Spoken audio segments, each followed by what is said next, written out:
That night, I learned that my father would rather see me dead than watch me inherit what my grandmother left behind. His hand clamped around my throat, the stink of whiskey burning my nose, his eyes wild with rage.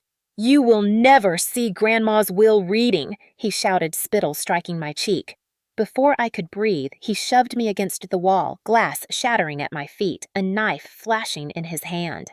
I felt the sting of steel slice my skin, warm blood trailing down my face.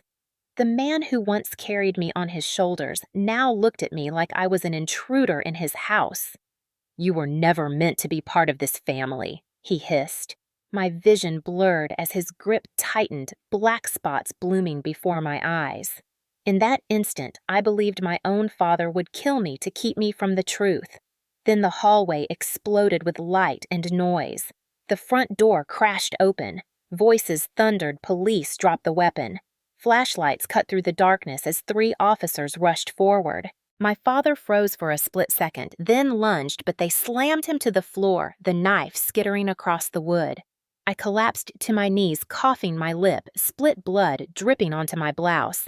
Mark Davis, a police officer I had known since high school, crouched beside me. "You are safe now, Rachel," he said, steady but urgent. Safe, I thought, staring at my father thrashing under the weight of the law, his face twisted in fury. Safe from a man who had just tried to end my life because of a will reading. That night was only the beginning. My name is Rachel Morgan. I am 29 years old, and for most of my adult life, I have lived far away from the house where my childhood was poisoned. I built a modest but steady career as a nurse in Boston, a life of long shifts, tired feet, and genuine gratitude from patients who saw me as someone who cared.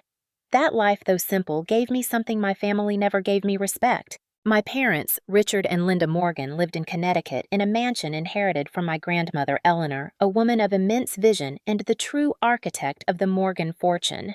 Richard is 55 years old, broad-shouldered but bloated from years of drink, with a voice that could charm investors at cocktail parties, yet cut his own daughter to pieces behind closed doors.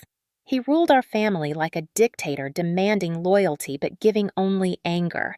Linda, my mother, 52, lived for appearances. She was the type of woman who spent more time at charity luncheons and country club galas than with her own children. Her beauty had faded, but her obsession with status had not. If my father was the hammer, she was the silk glove hiding his cruelty behind polite smiles and whispered excuses. Trevor, my older brother at 32, was the golden child, the son who could do no wrong. Lazy, entitled, and spoiled, he grew up believing the Morgan fortune was his by birthright. When we were children, he mocked me endlessly, repeating my father's words, calling me useless, reminding me I would never be enough. I was the black sheep, the daughter who never fit the mold, who chose nursing school over business school, who preferred helping strangers in hospital corridors to sipping champagne at society dinners. To my parents, that choice was betrayal. They told me more than once that I had disgraced the family by becoming a nurse, as if compassion was weakness. The only person who ever looked at me differently was Grandma Eleanor.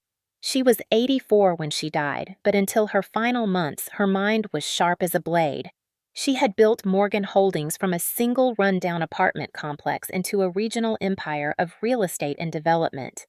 Where my father liked to maintain what already existed, she was the one who took risks, who saw opportunities, who believed in building something meaningful. To me, she was more than a grandmother. She was my refuge. I can still hear her voice when I think back to my teenage years. "You are stronger than they think, Rachel. Do not let them break you." She saw my ambition even if it was not in business suits or boardrooms. She came to my school plays, to my small achievements, while my parents were too busy grooming Trevor to inherit. With her encouragement, I survived the suffocating years inside that house. When she passed away, I felt the world tilt. But I also believed she would not let her legacy fall blindly into the hands of Richard and Trevor. That belief is why I returned to Connecticut for the will reading, despite every warning from my mother to stay away. The Morgan name in our town carried weight, but behind the polished exterior of charity galas and community donations was a family broken by favoritism, greed, and abuse. Richard's temper had worsened over the years. He drank heavily, often disappearing into his study with a decanter of bourbon, emerging hours later ready to lash out at anyone who crossed him. Linda would hush me whenever I cried, telling me not to provoke him, telling me to lower my voice, telling me to protect the family image. And Trevor thrived in the shadows of that dysfunction, always ready to repeat Richard's insults, always eager to remind me that I was alone. My life in Boston had been an escape, a place where I could breathe, where no one called me worthless. I had built friendships, I had earned the trust of patience. I had a small apartment where silence meant peace rather than punishment. But the letter I received from a distant cousin confirming the date of Grandma's will reading stirred everything back up. I knew I had to be there. I knew the truth about her fortune and her legacy would matter. What I did not know was how violently my family would try to stop me. That night, when my father tried to kill me, was not born from sudden madness. It was the natural eruption of years of control of a man who feared losing the one thing that defined him: power. And my return threatened to expose everything he had worked to hide. When I look back on my childhood, it feels less like a series of warm memories and more like a catalog of small humiliations carefully orchestrated to remind me of my place. My earliest birthdays told the whole story. When Trevor turned 10, my parents rented out the banquet hall at the country club, filled it with balloons and banners, hired a magician, and invited half the neighborhood. He received a new bike, video game, stacks of gifts taller than he was. When I turned 10, my party was at home with a half-eaten cake from the supermarket, a few paper hats, and no friends because my father said I did not need them. The message was clear. Trevor was to be celebrated. I was to be tolerated. That pattern never changed. At Christmas, Trevor's stocking overflowed while mine hung limp. At Easter, he was given a tailored suit while I was handed a dress from last season's clearance rack. It was not just about material things, it was about worth. My father's words cut deeper than any lack of presence. He called me stupid when I asked questions, lazy when I was tired, and ungrateful when I cried. He struck me more than once at the dinner table for daring to speak up. I can still feel the sting of his hand on my cheek, the stunned silence that followed, and my mother's calm instruction to stop making a scene. Trevor smirked through those moments, repeating the insults later in the schoolyard, where classmates joined in. If Richard was the architect of my pain, Trevor was the echo chamber. Linda played her part by pretending nothing was wrong. She perfected the art of sipping her wine and looking away. She would whisper to me in the hallway after my father's rage had cooled, advising me to stay quiet to keep the family reputation clean. "Protect the Morgans," she said, as though our name was something sacred. But what good is a name when it becomes a shield for cruelty? The irony was that the only adult who seemed to see me at all was Grandma Eleanor. She attended my school recitals, she praised my grades. She sat with me on the porch swing and told me stories about her early days in business. She told me that strength was not in loud voices or heavy fists, but in endurance and vision. "You are stronger than they think, Rachel," she whispered when I was 15 and came home with a black eye from a fight Trevor started. "Do not let them break you." Those words became a kind of secret armor. Still, the damage accumulated. I learned to hide in corners, to stay out of sight, to expect nothing. I learned that my father's footsteps in the hallway at night meant I should hold my breath. I learned that my mother's silence was not protection, but betrayal. I learned that Trevor's laughter was never friendly. The emotional weight of those lessons carved deep into me. Yet through all of it, there was the fire of survival. I focused on school, on the idea that one day I would leave. I dreamed of a life where my worth was not measured by how loudly I agreed with my father. By the time I graduated high school, I was desperate for escape. Nursing school was not glamorous, but it was freedom. My parents mocked the choice. A nurse, Richard spat as if I had confessed to a crime. Trevor sneered that I would spend my life cleaning up after strangers. But Grandma smiled proud, telling me that real work was nothing to be ashamed of. Looking back now, I see how those years shaped everything that followed. The abuse was not just random cruelty, it was the scaffolding of control. Richard trained Trevor to believe he was superior. Linda reinforced the illusion of a perfect family. I was the scapegoat, the reminder of what happened when you did not conform. It was a toxic system built to ensure silence. That night, years later, when my father tried to kill me, was shocking. but it was also the inevitable conclusion of the dynamic established long ago. Violence had always lived inside that house. Betrayal had always been its foundation. The only difference was that on that night the world finally saw it. When my grandmother Eleanor died, the house that had once been my prison became a fortress of secrets. News of her passing spread quickly through our town because she was not just family to us. She was a figure of respect in Connecticut, a woman who had built Morgan Holdings from nothing. I grieved her in Boston, quietly lighting a candle in my small apartment, while my coworkers offered sympathetic words. In my heart, I knew that her death meant more than personal loss. It meant a storm was coming because her will was the final barrier between Richard and complete control of everything she had built. I waited for an official notice, but none came. Weeks passed and my mailbox remained empty. Then, one evening, a cousin I barely kept contact with called me in a hushed tone. "The will reading is set for next month at the estate. He said I thought you should know." My chest tightened as I realized my parents had deliberately kept me in the dark. When I asked my mother directly, she responded with a chilling calmness. "Do not come, Rachel. You will only embarrass yourself. Your grandmother would not have wanted drama. Stay in Boston and continue with your work."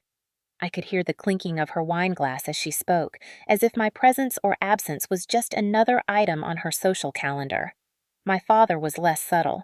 When I finally reached him, his voice was heavy with disdain and alcohol. "You think she left you anything?" He barked. "You, the nurse, the disappointment. Do not even bother showing your face." He laughed then, a sound more cruel than any insult. Trevor did not bother to call. Instead, he posted pictures on social media of himself standing proudly beside the Morgan mansion, captioning them with vague lines about legacy and destiny. It was clear what they were doing. They were trying to erase me from the narrative entirely. But I knew my grandmother better than they did. I remembered her eyes when she told me I was stronger than they thought. I knew she would not have ignored me in her final wishes. The decision to return was not easy. I lay awake in my Boston apartment, staring at the ceiling, weighing the cost of confronting the family that had spent decades trying to crush me. I thought of my patients, the people who trusted me to be steady in chaos, and I realized I owed it to myself to be steady now. If Grandma had left me nothing, then at least I would know. If she had left me something then, I would not let it be stolen. The night before I drove back, I packed my bag with trembling hands. In the mirror, I saw the same frightened girl who once hid from footsteps in the hallway, but I also saw the woman who had built a life on her own terms. When I arrived at the estate, the sight of the grand gates twisted my stomach. The stone lions on either side seemed to glare down as if judging my return. Inside the house, the air smelled of polished wood and secrets. My mother met me at the door with narrowed eyes, whispering that I should leave before I made things worse. My father appeared behind her, red-faced from drink, muttering that I had no right to be there. Trevor leaned against the banister smirking, calling me brave for showing up just to be humiliated. Their words were knives, but I stood my ground. "The reading is tomorrow," I said simply. "I will be there." My father's jaw tightened. "You are making a mistake." His voice carried more than anger. It carried fear, and that fear told me everything. They were hiding something. That night, I lay in my childhood room, listening to the familiar creaks of the old house, and I knew I was walking into a battlefield. The night before, the will reading the house was thick with tension, every room buzzing with anticipation and hostility. I tried to eat dinner at the long oak table, but my father's glare made each bite taste like ash. He drank heavily through the meal, pouring bourbon into his glass until his words slurred and his face flushed deep red. My mother sat in silence, eyes darting between us, her hand tightening on the stem of her wine glass each time Richard raised his voice. Trevor lounged in his chair, smirking at me as if waiting for the inevitable explosion. When the meal ended, Richard slammed his glass down and ordered me to follow him into the study. I hesitated, but he grabbed my wrist, his fingers digging into my skin, and dragged me across the hallway. Once the heavy door shut, he began pacing like a caged animal. "You think you can walk in here and steal what belongs to me and your brother?" He spat his words thick with alcohol. "You are nothing but a parasite." I told him calmly that I only wanted to hear Grandma's wishes. That set him off. His face twisted in rage, he struck me across the cheek, sending me sprawling against the bookcase. The pain was sharp, but the humiliation was sharper. My mother opened the door a moment later, but instead of intervening, she whispered that I should stop provoking him. Her voice was soft, but laced with warning. Trevor's shadow appeared in the doorway behind her, his grin wide and cruel.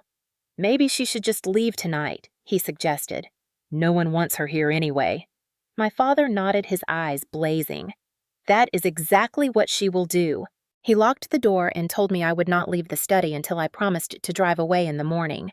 I stood trembling, my hand pressed against the welt forming on my face. Fear was suffocating me, but something inside resisted. I told him I was not leaving. He roared and shoved me into the chair, towering over me, his breath hot with whiskey. For an hour, he berated me, listing every failure, every flaw, until his voice cracked. The anger in his words revealed something deeper. He was afraid. Afraid that Eleanor had chosen me. Afraid that everything he had schemed for would be taken from him. That fear made him dangerous.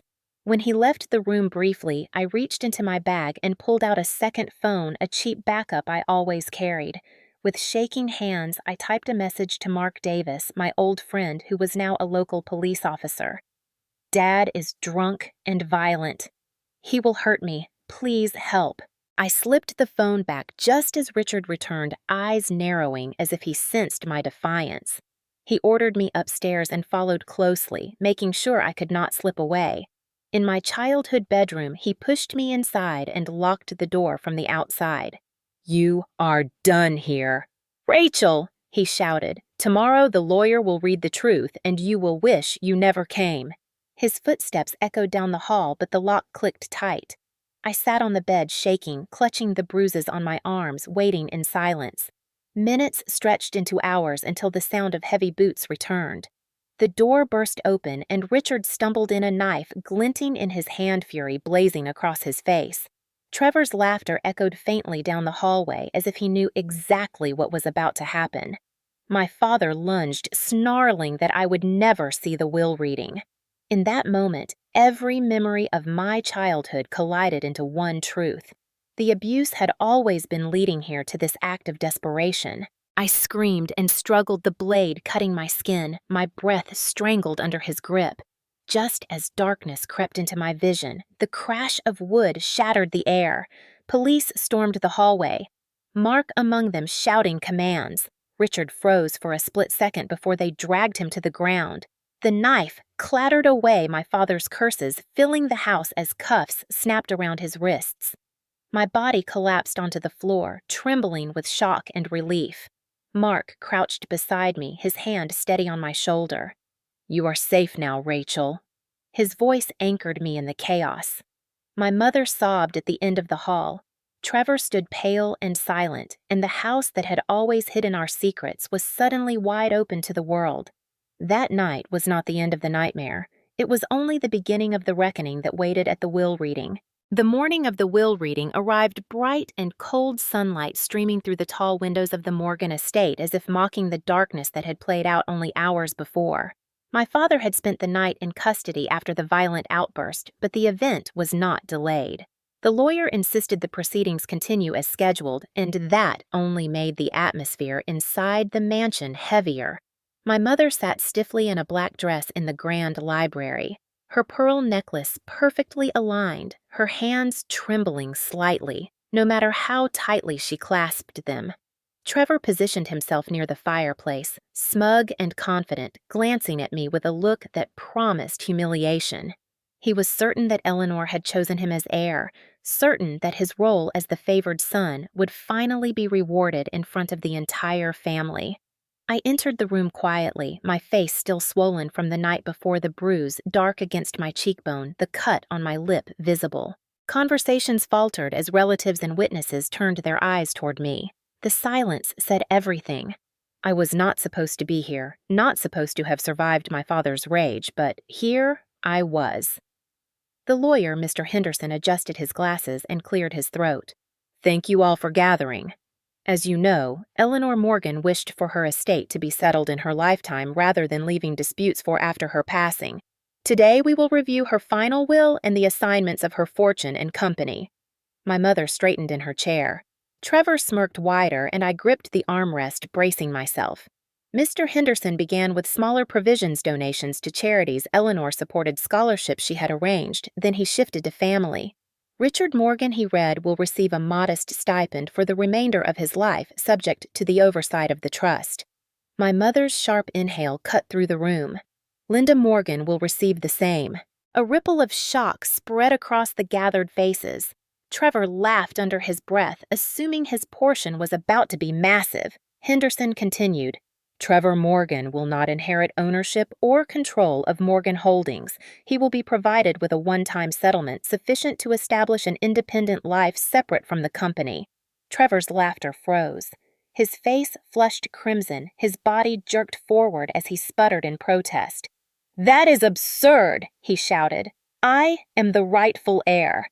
I have been preparing for this for years.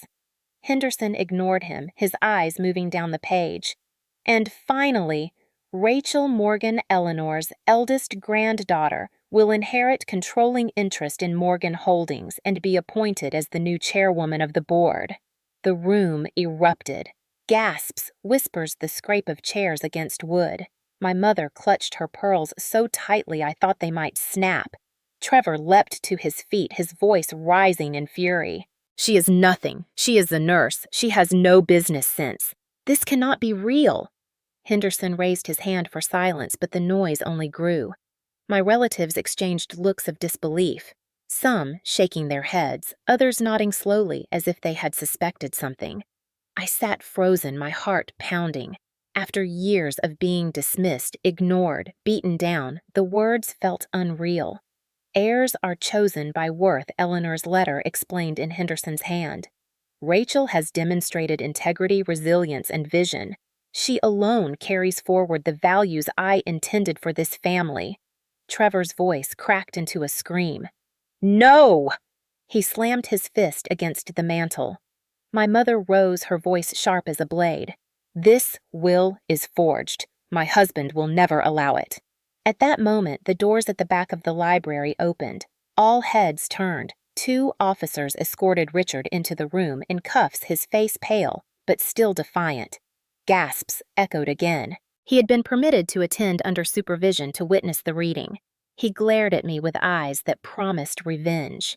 Henderson continued ignoring the disruption. Eleanor also left letters explaining her decisions. He opened an envelope and began to read my grandmother's words. To Richard and Linda, I leave only what is necessary for survival because I have seen the damage greed and pride have done to this family. To Trevor, I leave distance because love cannot grow in soil poisoned by arrogance.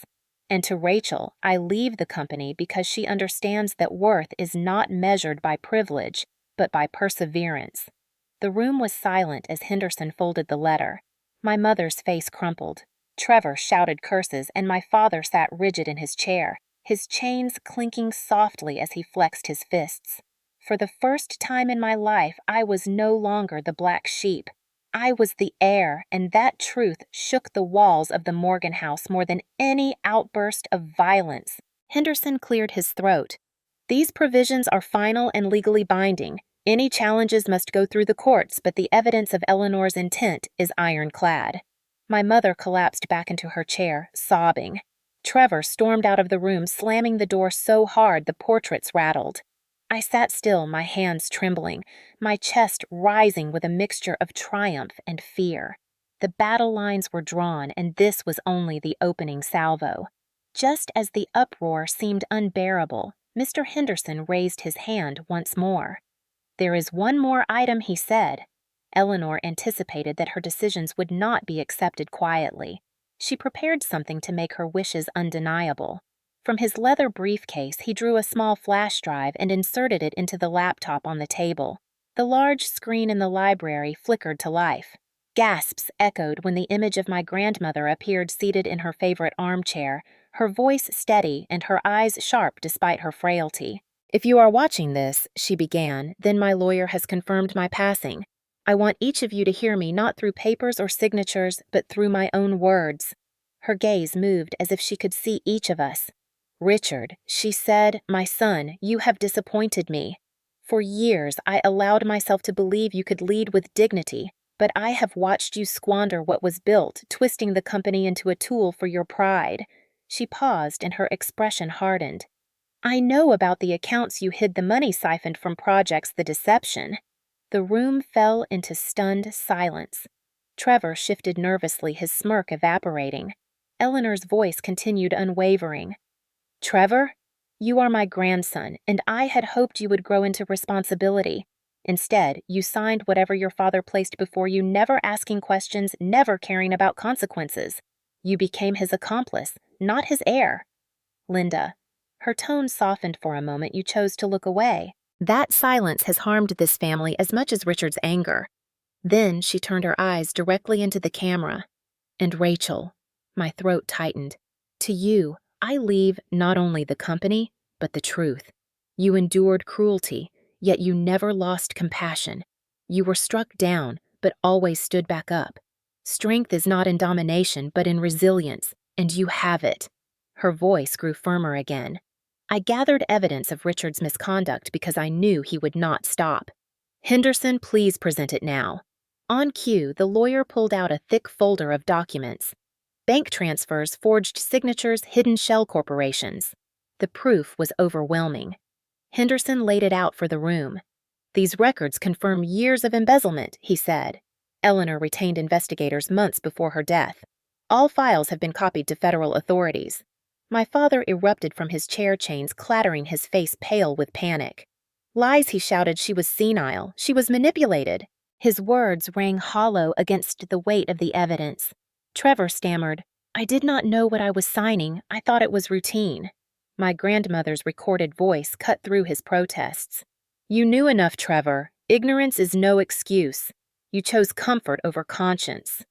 My mother's sobs filled the room, but even she could not deny the clarity of Eleanor's words. The video concluded with my grandmother's final message. "Family is not about blood alone. It is about honor, truth, and courage. Rachel carries those. Support her or step aside." The screen went black. For a moment, the library was utterly silent. Every portrait on the walls seemed to watch as the foundation of the Morgan family cracked. Henderson closed the laptop with deliberate calm. "As executor, I will ensure these instructions are carried out without compromise." Officers in the room exchanged glances, already preparing to seize documents. My father sagged in his chair, fury battling with fear. His voice dropped to a growl. "This is not over." His threat hung in the air, but for once it lacked power. I looked around the room and saw faces stunned into recognition. Years of dismissal and mockery fell away in that moment. For the first time, the truth was undeniable. My grandmother had not only seen me, she had chosen me, and she had exposed the lies that kept me in the shadows. The twist was not just that I inherited the company. It was that Eleanor had been several steps ahead, all along, gathering proof, protecting me, ensuring that when the day came, her voice would be louder than Richard's rage. That day had arrived, and nothing would ever be the same.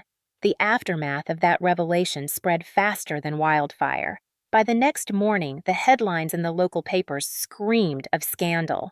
Morgan Empire shaken by fraud allegations. Prominent family in crisis. Television trucks parked outside the gates of the estate, reporters shouting questions through the iron bars. For decades, my father had cultivated an image of power and dignity, but in a single day it crumbled. Police escorted him back into custody this time, not only for the assault against me, but for financial crimes now under federal review. Cameras captured his handcuffed march, his eyes darting, his jaw clenched. The footage replayed on every channel, and the public that once admired the Morgans now reveled in their fall. My mother hid her face with oversized sunglasses as she left the estate, the perfect socialite reduced to a figure of pity. She tried to speak to the press, but her words dissolved into sobs. Her carefully rehearsed grace shattered. Trevor fared no better. His social media accounts, once filled with boastful posts about legacy, were flooded with comments calling him complicit, coward, spoiled fraud. He had signed too many documents, placed his name on too many shady deals. He tried to insist he had been manipulated, but the evidence Eleanor left made it clear he had known enough to be guilty. Public opinion turned against him as swiftly as it had once adored him. Meanwhile, I became the unwilling face of the story. Reporters crowded outside the hospital when I went for treatment for the bruises on my face. They shouted questions about my father, about the inheritance, about the violence. At first, I wanted to hide to retreat into silence, but then I remembered Eleanor's voice urging me to be strong. So I stood before the cameras, my lips still split, and I spoke. My grandmother built this company with integrity. I said she believed in fairness and resilience. That is what I will honor. The public, weary of greed and corruption, responded with unexpected support. Letters arrived at the estate, emails poured into the company, people cheering not the downfall of the Morgans, but the rise of someone they saw as honest. Investors who had been skittish after the scandal began to return when they saw transparency replacing deceit. The revenge was not something I plotted with malice. It unfolded naturally as the truth finally saw daylight. Richard's empire of intimidation could not survive the glare of exposure. My mother attempted to cling to the remnants of social standing, but country clubs and charity boards distanced themselves quickly. Invitations disappeared, whispered gossip followed her wherever she went. The woman who had prized appearances above all else now found herself exiled from the very circles she had worshipped. Trevor tried to beg forgiveness in private, calling me in the dead of night, his voice shaking. "Rachel, please, I did not know what I was signing. I was just following Dad." But his words carried no weight. He had mocked me too many times, laughed at my pain, stood by while I was struck and humiliated. I told him plainly, justice belongs to the law, not to me. He wept, but I felt no sympathy. The legal machine was in motion, and it was no longer mine to stop. Federal investigators combed through Morgan Holdings, seizing files, questioning employees. Richard's years of manipulation unraveled document by document. His offshore accounts traced his shell companies exposed. The humiliation that burned him more than any prison cell was that his downfall was public. Everyone knew. Everyone watched. And through it all, I stood not as the victim, but as the heir, the one who had endured and emerged, holding the legacy he had tried to steal. That was the revenge. Not screaming at him, not striking back, but watching the very power he cherished dissolve in front of the world. Linda shrank into shadows, Trevor scrambled for excuses, and Richard sat in jail awaiting charges. The empire had collapsed, but in its ruins lay the possibility of something new, and though the cost was high, the consequences were clear. The Morgans could no longer hide behind wealth or charm. The truth had finally demanded payment, and it collected every last piece of what they valued most. After weeks of chaos hearings and endless reporters stationed outside the estate, the silence that finally followed felt almost foreign. With my father behind bars awaiting trial and my mother retreating into seclusion, the weight of Morgan Holdings fell entirely onto my shoulders. At first, it terrified me. I was a nurse, not a CEO. I had spent years working in crowded hospital corridors, not boardrooms filled with investors.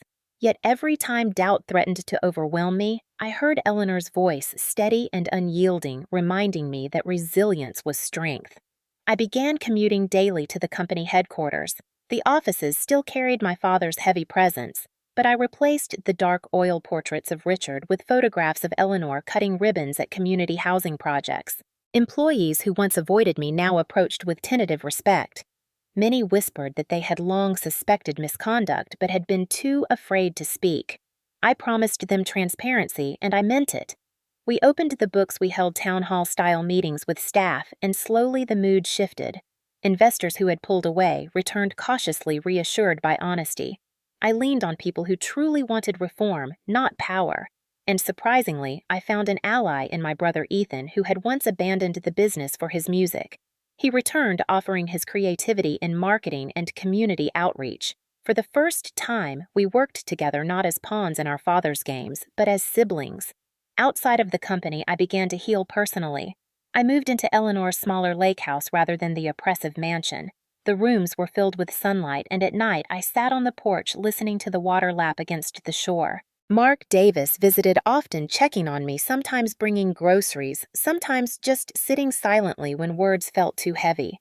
His presence reminded me that not all men used power as a weapon. Slowly, my body healed too. The bruises faded, the split lip mended, though the scar near my cheek from my father's knife remained. I did not try to hide it. It was proof of survival. I visited Eleanor's grave, weekly placing fresh flowers and whispering my progress. I promised her I would steer the company toward projects she would have been proud of, affordable housing and medical facilities, places that helped communities rather than exploited them. Each step felt like reclaiming something stolen. My mother wrote me letters, at first pleading, then blaming, then begging again. I did not respond. She had chosen silence too many times when her voice could have made a difference. Trevor remained under investigation and kept his distance, though I heard rumors he was drinking heavily and drifting without direction. A part of me pitied him, but pity did not erase the choices he had made. For the first time in my life, I felt control not as dominance, but as peace. Healing was not immediate, but every day I woke without fear of footsteps in the hallway felt like a victory. The house of pain was gone, replaced by a home of my choosing. I was no longer the black sheep. I was the heir, the survivor, the woman determined to turn suffering into strength. And in that decision lay the beginning of a new chapter. 1 year after that night when my father tried to kill me and the will reading turned the Morgan world upside down, I stood on the terrace of the rebuilt company headquarters, watching the sunrise spread gold across the lake. The scars on my face had faded, but they would never disappear completely, and I no longer wanted them to. They were part of the story, reminders that survival is not about erasing pain, but carrying it forward with strength. Behind me, the office hummed with quiet energy. Morgan Holdings was no longer a fortress of greed, but a place of renewal. We had shifted focus to community-driven projects, affordable housing complexes, medical clinics, and sustainable developments. For the first time in decades, employees felt proud of the work we produced. Investors appreciated our honesty, and the press, once hungry for scandal, now praised the company's turnaround. Ethan thrived as co-trustee, using his creativity and charisma to connect with communities and rebuild trust. He still played music on weekends, but he had found meaning in the balance between passion and responsibility.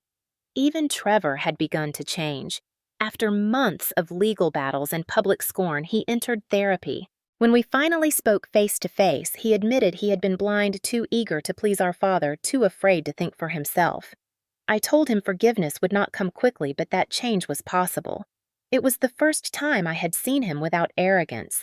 My mother remained distant, living quietly in a modest apartment stripped of the social circles that once defined her. She sent occasional letters, softer now, less defensive, more reflective. Whether she ever truly understood the damage her silence had caused, I could not know. But I no longer needed her validation. My father awaited sentencing in a federal prison, his empire of intimidation reduced to court transcripts and confiscated accounts. The once invincible patriarch was now a man in chains. It was not revenge that satisfied me most, but the knowledge that his power to harm had ended. Healing had not been easy, but it had been real. I had built a life in the light instead of the shadows. Mark remained in my life, no longer just the officer who saved me, but a steady presence, reminding me that not all connections are poisoned. Some are built on respect and care, and that too was part of my new beginning. I often returned to Eleanor's grave, bringing flowers and updates. I told her that her legacy lived not in marble halls or endless wealth, but in the courage to tell the truth and fight for it. I told her that I finally understood what she meant when she said resilience was strength. Standing on that terrace, I thought about the meaning of family. For years, I believed blood was the unbreakable bond, but blood had been the very weapon used against me. What saved me were choices: the choice to stand up, the choice to seek help, the choice to keep fighting even when fear screamed louder than hope. Family is not who shares your last name. It is who stands beside you when the world falls apart. That was the message I wanted others to hear. As the sun rose higher, I felt peace settle in my chest. The story of the Morgans was not only one of betrayal and violence, but of truth breaking through darkness. To anyone listening, I say this: If your family has betrayed you, if you have been told you are worthless, remember that truth finds its way. Secrets may hide for years, but eventually light will cut through. Courage is not in never falling, it is in rising every time you are pushed down. I carried that truth forward, determined to build a legacy on honesty, not on fear. And in that promise, I found freedom.